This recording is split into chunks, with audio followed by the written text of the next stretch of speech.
Pertama, bagaimana bentuk kerjasama ibu dengan orang tua dan profesional seperti psikolog, terapis, atau dokter untuk mendukung perkembangan siswa ini? Kalau psikolog kita nggak ada kerjasama khusus ya. Jadi kalau psikolog itu kita pas pertama ngajar, pertama dia daftar gitu, dia ini udah disertakan sama hasil tes gitu. Dia IQ-nya berapa, terus dia menderita apa, kayak gitu. Ini kalau dokter itu ini kalau sekarang secara khusus gitu enggak, tapi dari puskesmas kita ada kerjasama gitu periksa gitu. Ada setiap berapa bulan sekali tergantung jadwal puskesmas ya gitu. Jadi itu paling koordinasi sama orang tua ya, kayak mungkin kita di rumah kan anak suka beda-beda ya perilakunya sama cara belajarnya ya. Ternyata kalau di sekolah mau belajar di rumah nggak mau di sekolah mau belajar di rumah nggak mau, itu harus kita sama-sama sharing, saling cari solusinya. Kalau dari komunikasi itu paling kita kan setiap hari pasti dikasih PR. PR itu entah tulis, entah mewarnai, entah gunting menempel, pasti ada aja gitu. Soalnya supaya mereka juga ada kegiatan lah supaya di rumah. Ya walaupun sedikit, seenggaknya mereka ada kegiatan untuk belajar lah. Paling komunikasi orang tua sih paling sering. Kalau psikologi atau dokter jarang sih ya, jarang soalnya paling melalui perantara orang tua itu sendiri sih paling gitu. Masuk sini kan di asesmen dulu ya, asesmen guru itu sendiri dan psikolog juga dari luar. Jadi kita kemampuannya tahu IQ-nya berapa. Terus dikonsultasikan ke orang tua, kemampuannya di sekolah seperti ini, tolong dilanjutkan di rumah. Karena kan di sekolah sama di rumah kan waktu belajarnya berbeda, banyak di rumah. Jadi kita ngasih materinya seiring sejalan di rumah sama di sekolah sehingga akan tercapai ya tujuan yang akan dicapai. Sehingga kemampuan anak insya Allah pelan-pelan akan tercapai walaupun tidak 100% membaik, tapi paling tidak adalah berapa persen, 70-80% pada saat baik. Selanjutnya pertanyaannya, dua seperti apa dari sekolah atau tenaga profesional yang paling membantu proses Bapak dalam mengimplementasikan strategi pengajaran dan teknologi untuk anak-anak usia? Kalau dukungan sih yang jelas pasti media ya. Kalau anak-anak sini kan kalau pakai media itu mereka lebih paham. Intinya sih kalau anak-anak itu media apa namanya sesuatu yang konkret, entah itu barang, hewan atau tumbuhan, intinya konkret aja. Ada contoh yang itu Kalau sekarang itu kan sudah ada itu ya, teknologinya tapi lewat televisi yang ada bisa juga dari aplikasi yang ada di HP. Kita kadang-kadang suka bawa tag, anak-anak pilihan, kita mengaplikasikan di depan anak-anak pilihan. Dan Ya paling kalau anak-anak begini terbatas ya, juga gurunya juga terbatas karena biasanya kalau apalagi saya udah tua ya, harusnya tuh umpamanya pakai layar, pakai apa namanya ya, infokus kayak gitu, itu lebih menarik ya. Tapi kalau di kelas saya nggak bisa karena ada anak yang tadi berdiri terus tuh. Nah itu terus yang satu ini juga nggak bisa berisik, yang satu lagi yang nggak masuk itu suka tantrum juga, jadi nggak bisa kalau pakai infokus yang saya itu gitu, yang harus saya operasikan sendiri gitu ya, itu nggak bisa. Paling ini gambar, kalau enggak HP ya. Kalau HP kan bisa langsung saya sembunyikan gitu ya. Jadi kalau saya tunjukin nih apa gitu, gambar apa gitu sih.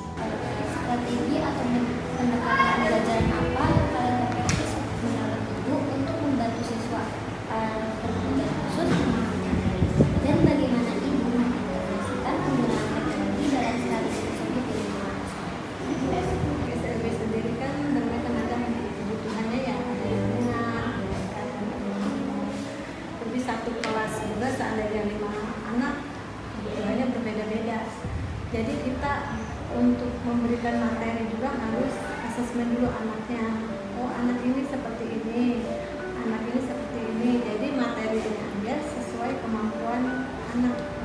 Jadi kalau memang anak kemampuannya menghitung 1 sampai 10, kita memberi materinya 1 sampai 10. Ada juga yang bisa lebih dari itu, kita memberinya materi sesuai kemampuan anak. Seperti itu.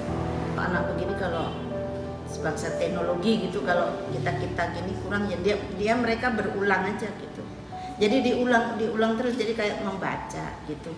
Mereka kan kemampuannya kalau C ini kan terbatas, tergantung. Jadi dia hafal huruf belum tentu bisa baca. Ada yang udah bisa ngejak belum tentu bisa baca juga.